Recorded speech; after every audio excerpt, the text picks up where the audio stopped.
Our next speaker is Reggie Littlejohn, who's the founder of and president of Women's Rights Without Frontiers. She has co-founded, the Sovereignty Coalition, and serves as founder and president of the Anti-Globalist Alliance. And I just would note parenthetically that Reggie has led the effort for years in combating gendercide in China, the killing of baby girls simply because they're baby girls. And when Chen Guangzhen, we were fighting to get him out of prison and then out of China to freedom, she played a major role, and I want to thank her for that. Thank you, Congressman Smith.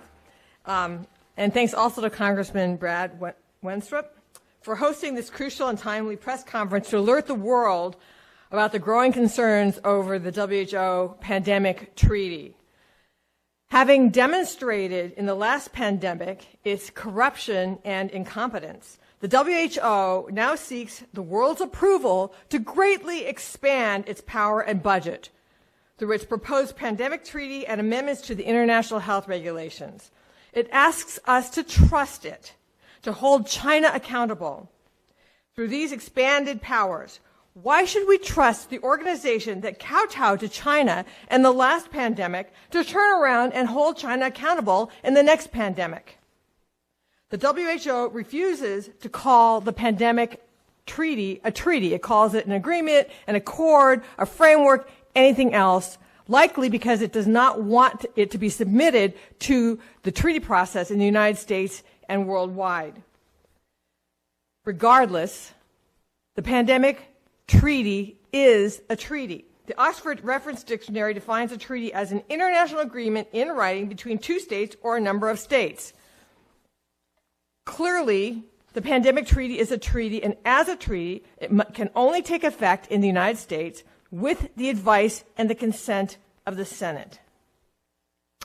Moreover, the pandemic treaty references the international health regulations 4 times, and it says that everything in the pandemic treaty has to be consistent with the international health regulations. The international health regulation amendments are late. They were supposed to have submitted them on January 27th. They didn't do that. They are continuing to negotiate them probably all the way up until the May meeting of the World Health Assembly, and then spring it on everybody for a vote. That is against Article 55 in the international health regulations. They're violating their own rules, and I believe that the vote on the international health regulations needs to be delayed till the next the World Health Assembly, and that the pandemic treaty needs to wait for the international health regulations to pass because they incorporate them by reference. Otherwise, if we pass the pandemic treaty, it's like a blank check for the international health regulations. We have no idea what they're going to come up with, what is going to be agreed to. Now, with respect to the pandemic treaty itself, there are many, many intractable problems. First of all, surveillance. There's a section that's called Pandemic Prevention and Public Health Surveillance, and it would require nations, including the United States, to implement national pandemic prevention and public health surveillance plans that are consistent with and supportive of the international health regulations. Well, what is that going to look like? What's consistent with the international health regulations or with the WHO's plans? I submit to you that it's going to be done through vaccine passports, although they're not going to call them vaccine passports. They're going to call them digital IDs. And right now, the World Health Organization is in the process of rolling out international interoperable digital IDs. And the pretext for this is, we need to be able to monitor everybody in case of a pandemic. We need to see if people are sick. We need to see if people are vaccinated. But if you look on the World Economic Forum website, there's a chart about what you're going to have a digital ID to do, which is access healthcare, travel, have a bank account, shop online, pay your taxes, vote. Basically, these digital IDs, once installed, are going to control every aspect of everybody's life. And if you do things that are counter narrative to the WHO, like if you don't get vaccinated, don't get boosted, whatever, they can shut you off from your digital ID and you will be paralyzed. Censorship. The pandemic treaty would require nations to censor their citizens in the form of infodemic management. And an infodemic is defined in part as simply too much information.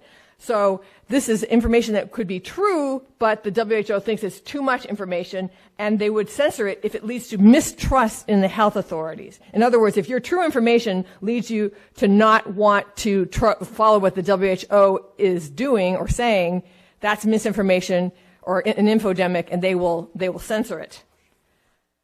Article 18 would obligate nations to combat, a military term, misleading, misinformation, or disinformation.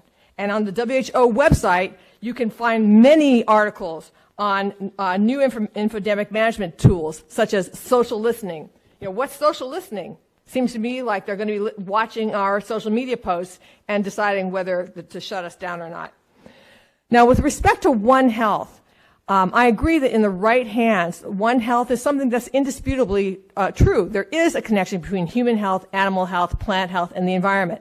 However, in the wrong hands, in the hands of people who are making a global power grab, what the One Health approach could do is give them a foothold to surveil every aspect of life on Earth. Human health, plant health, animal health, the environment. Total surveillance of everything.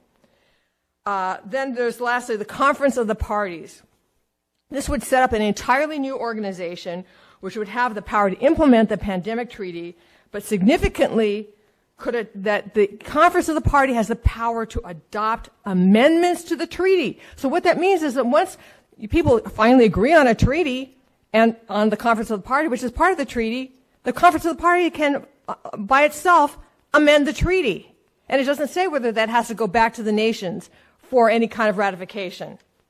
So it's essentially a blank check that could establish totalitarian control in the hands of the Conference of the Parties.